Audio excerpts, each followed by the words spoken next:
Come out of the box. Get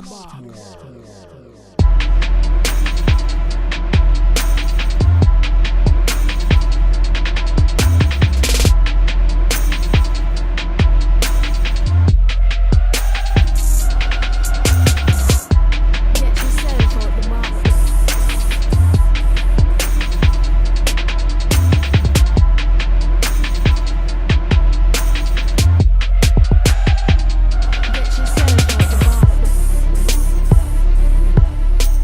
Hello YouTube, cheers and welcome to the basement. My name is Bruce Lively. And I'm D-Boy Slim. Stupid. The basement is the first daily hip hop debate show. From Tuesday through Friday, we tackle the most intriguing topics in hip hop culture and the world around it. So welcome back, basement family. Today's a fun one. It's no big deal. Just get ready to have some fun. I know we get serious a lot, but not today. We're going to talk about Lil Bow Wow, Chad Gregory Moss, okay? And his recent fraudulent actions. We'll get into all of that. So just get ready to have some fun. Have a couple of laughs with us. Nothing big. Listen, please press that subscribe button. Let us know you love real hip-hop debate like we do, okay? From live artists, interviews, top 5 debates, all of that we get into. With that being said, here's the question. Is it really all Bow Wow's fault for his recent mishaps? Sounds strange, right? With that being said, Lego.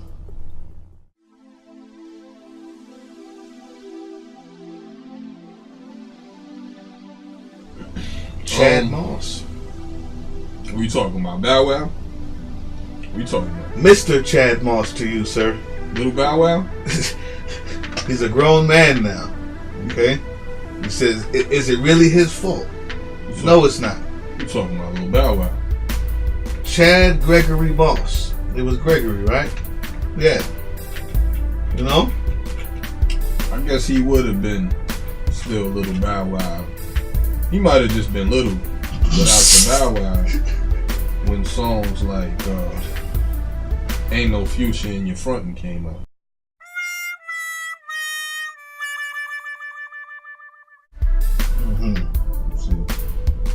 These are songs that you can tell that the younger generation may have missed, and you know. Now Bow Wow has gotten older over the years, but you know, obviously there were a few elements and maybe a few things he missed along the way. Now, you know, where he thinks something like that is acceptable. It's not his fault.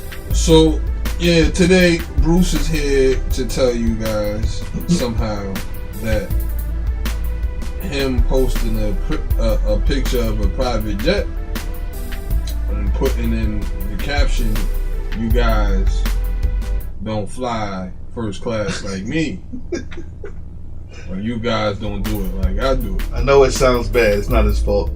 Somehow that's not his fault. It's not his fault. But yeah, one thing about hip hop, you know, because you take the glory when you get the platinum album, or your record is through the roof and you getting all the airplay and all the attention and video, you know, then everybody takes the glory, say I'm the man, and, you know, this is how we do it, and, you know, and that all comes along with it. But when you're fraudulent, you know, somehow, just to gain that same type of fame and publicity and exposure, that always ends up bad. Milli Vanilli comes to mind. Oh, Like, it's not that bad. every time that ends up bad. Like, Nah. and so you look at this and you say, well, he hasn't had a hot record. When's the last hot Bow Wow record you heard? And I guess to stay relevant, He did. I thought it was a whole joint with Soulja Boy.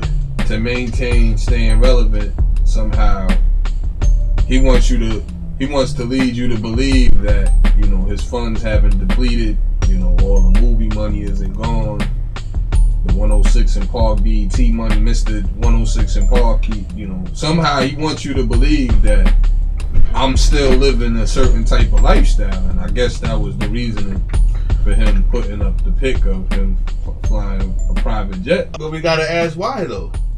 We gotta ask why. This is what I'm saying. Yeah, he did that. Okay, hands caught, red-handed in the cookie jar. He did it. Yes, he did it. It's not his fault. Because if he was driving a Honda Civic, I had to look him in the eyes when he said if he was driving a Honda Civic, okay, and riding around on Instagram, people would say, Bow Wow fell off, I'm not watching his show, he's whack, I'm not buying his music. What happens is, the culture has let this guy down because we have now put this type of pressure on a guy. This is what it is. You know I'm right. If somebody's not flying a private jet, they're not hot no more. If they don't have a Bugatti, used to be you could just ride around in a Mercedes. If you don't have a Bugatti, you're not doing it like so-and-so, you're not hot no more. If you don't have 25 platinum chains, you can't be that good. And whether that's true or not, it is the social construct that we have created in hip-hop. You understand what I'm saying? I do not understand what you're saying. Listen. I do not understand what you're saying. Listen. He's caught between a rock and a hard place.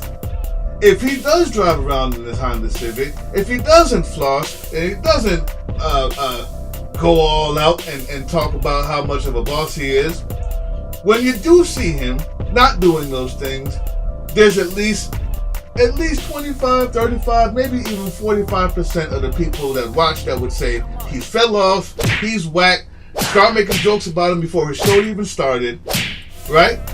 And probably not even watch. Oh, that's that lame Bow Wow. You know he ain't got no money.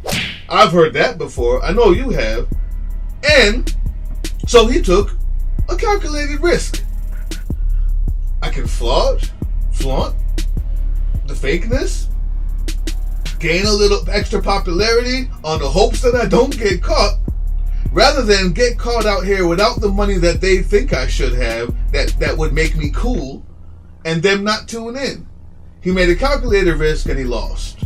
He lost. They found out he did it stupidly. Yes, he did. But it's not his fault.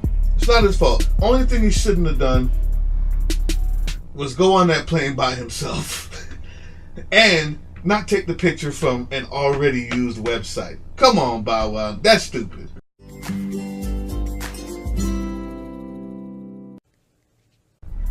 But the overall reason of his flossing, man, it's not his fault.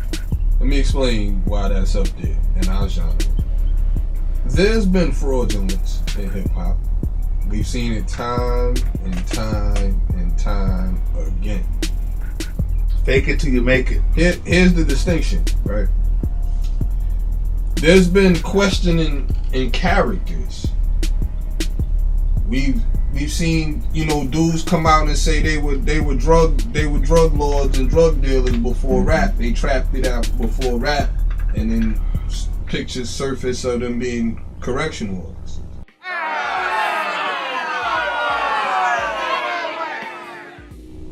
When you front, like you could say I'm John Gotti, Rick Ross, you know what I'm saying? Rick Ross, for that matter, Rick Ross the drug dealer that is. You could say I'm anybody out here. You could say I'm John Gotti, Larry Hoover, meet whoever you want to say you are. Once you obtain the money in them, it really doesn't matter what you said or how you said you got it. Because if you actually got that Bugatti or you got that Maybach, there's small focus on you saying I did this and this, but it's because you got it. You've been proven my point. Because you're in a Maybach or a Bugatti. That's all that matters. But when it find out that that's really Randy's Bugatti, then you see they find that out all the time. They find that out all the time. How many dudes rent Lamborghinis to go somewhere? It's over for you. How many dudes rented their Bugatti if for the video? Tell the truth, for the video. They rented you on the gram, you on the Instagram, and you holding up your chain. How many dudes rented the Lamborghini to go to the show? And their homies say, "Yo, Randy says that was my watch and chain." sounds bad. I know. Then, at that point, we have to say, you know what? This guy's... How can you believe anything? Listen. Okay, all right, fine. I'm not gonna... Okay. At that point... So he shares the responsibility at least. Okay, all right. I concede fault has to lie with the person, but he shares the responsibility with those of us who've made it necessary. I don't think that he would have just done that. I don't think that he would just do these things. I don't think he would have rented the Lamborghini and act like it was his, or go to the house and talk about how he lived next to Puffy and Oprah. I don't think he would do these things if he honestly didn't believe, which is true, that if he wasn't in a Lamborghini and it was just in a regular house, and when they found out he did live with his mom in a house that he bought her, they still shunned him.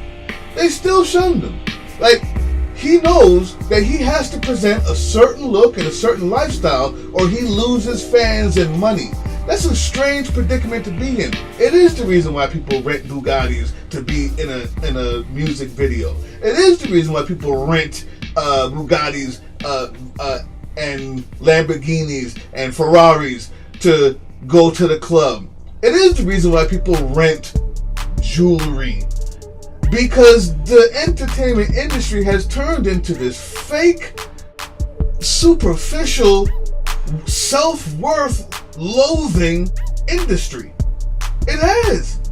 And he knows that if he doesn't come out like that, it's over for him. The minute you see him riding in the Honda Civic, flying regular class, economy class, showing up somewhere in a regular jeans and not the Yeezys on his feet, everybody's like, would just disrespect me like that, man. You don't remember that joint? You're faking the funk. Come on, man. So we don't share none of that. We don't share none of that then. You remember that joint? How many of us, okay, if it's all his fault, how many of them other folks, how many of all your other favorite rappers you think really had what they really had in those videos? Their very first videos that you fell in love with. You tell me. Be honest with yourself. Tell me if they didn't rent it. If they didn't act like it when they was doing this on the camera. Because we asked them to do that now. It's not all his fault, man. Poor guy, little kid growing up. Watch the show, man. Growing up hip hop. That's all I'm saying. There man. it is. And you plugging the guy, you plugging the fakeness. But here, I'm not getting paid for it. That's the whole point right there. Because he was an 8, 9 year, 10-year-old kid that could rap. Like, he was actually rapping like you never seen a 9 or 10-year-old. And that's where the whole thing, that's when Bow Wow was actually relevant. Right? So then he grows a little bit older, and what he speaks about is no longer relevant because it's only coming from an industry point of view. That's a fact. Everybody knows that. Like, nobody listen to Bow Wow raps. What are you talking about? Like nobody listen to Bow Wow raps. What are you talking about?